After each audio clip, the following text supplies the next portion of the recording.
na niečo ste prišli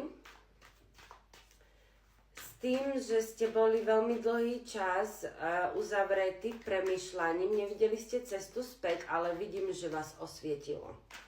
Takže neviem, o čom rozprávam.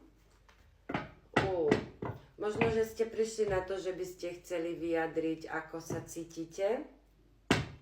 A je to niekto možno v znamení býka, alebo nejaká osoba, ktorá je veľmi starostlivá, veľmi uzemnená, áno, finančne stabilná. Takže ja vám prajem veľa šťastia.